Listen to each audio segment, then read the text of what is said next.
The Lord sent that our way, and looking forward to a great day, great weekend, and looking forward to being in the God's house on Sunday.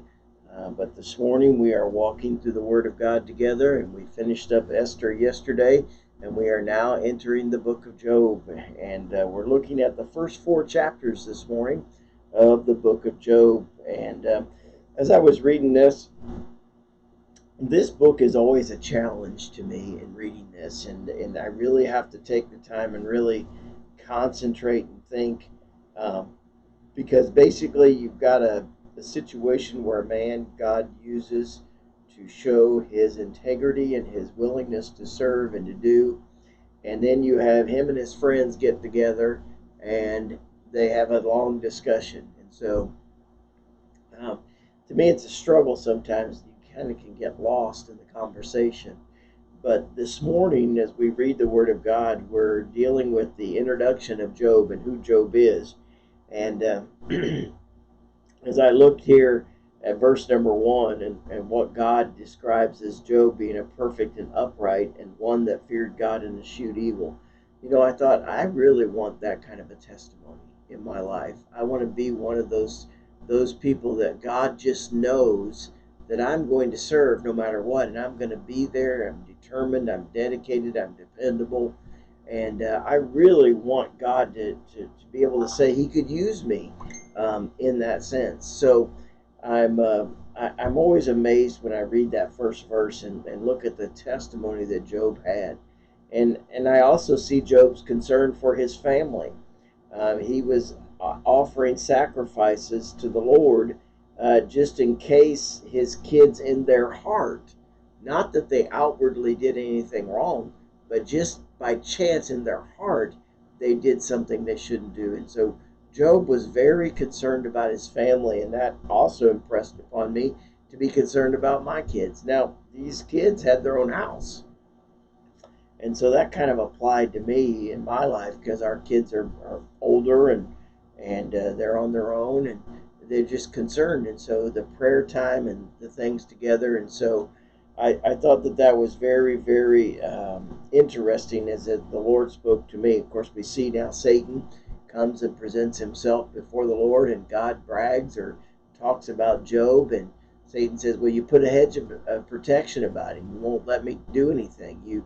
You've taken care of him. You everything that his hands does that you bless."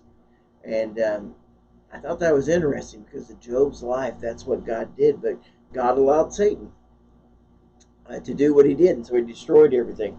Can you imagine the day that Job had here in chapter 1? It would be a day that none of us would forget.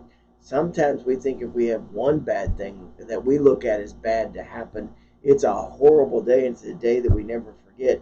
But Job literally lost everything in that day. I mean, you have one messenger after another messenger come, and it is just whoo.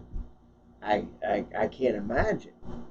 But yet, in all of that, the Bible tells us at the end of chapter 1, in verse 21 and verse 22, that basically Job blessed the Lord and praised the Lord. And he didn't sin. He didn't charge God foolishly. No, he didn't do that.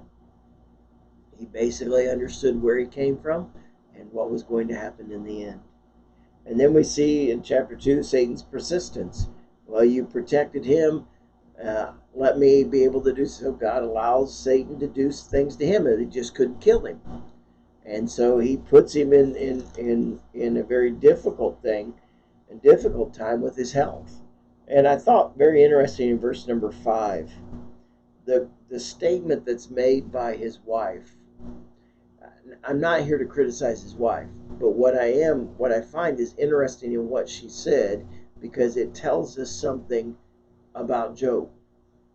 She said, "Dost thou still retain thine integrity?" Uh, it was like her saying, "You're that concerned about being right with God?" And it was important to Job. His integrity with God was very important. And that challenged me this morning in my life. How much integrity do I live by? Am I known for that? Am I willing to hold on to that despite what happens to me? And of course, Job, at the end of chapter 2, his friends come, and how bad is it, you say? Well, they didn't even recognize Job. If you look at the end of chapter 2, they knew him not, and they didn't recognize him. And they lifted up their voices and wept, and they sat there for 7 days and 7 nights and didn't say a word. Now, it's one thing when friends come together, you seem to pick up right where you left off. In this case, for 7 days and 7 nights, they just sat on the ground around him.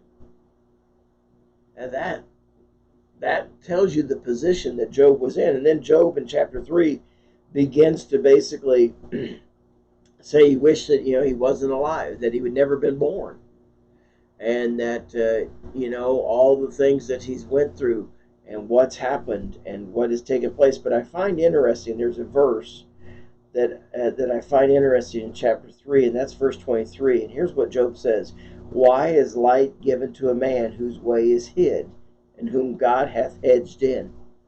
In other words, I think Job was questioning, God, why are these things happening? There is a purpose. I know you bless those that do what's right, but in this case, I don't know why you're doing this. And why is it that I have the light? I'm in a walk with you, but yet I can't see what you're doing or why you're doing it. And I thought, man, how many times in our life does that take place? Chapter 4, we begin to see Eliphaz's first speech, first time he speaks. And of course, he talks about how God blesses those that do what's right, and he's a wind to those that don't do right. And the question is brought up with Job, in your life, what's going on? What's happening here?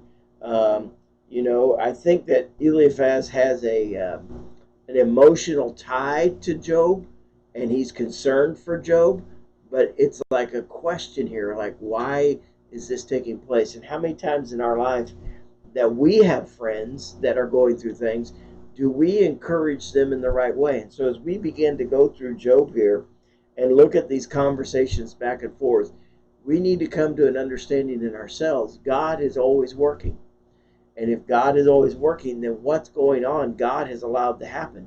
It may be that somebody has done something wrong, and God is trying to bring them back, and he's trying to get them to get back in a relationship with him.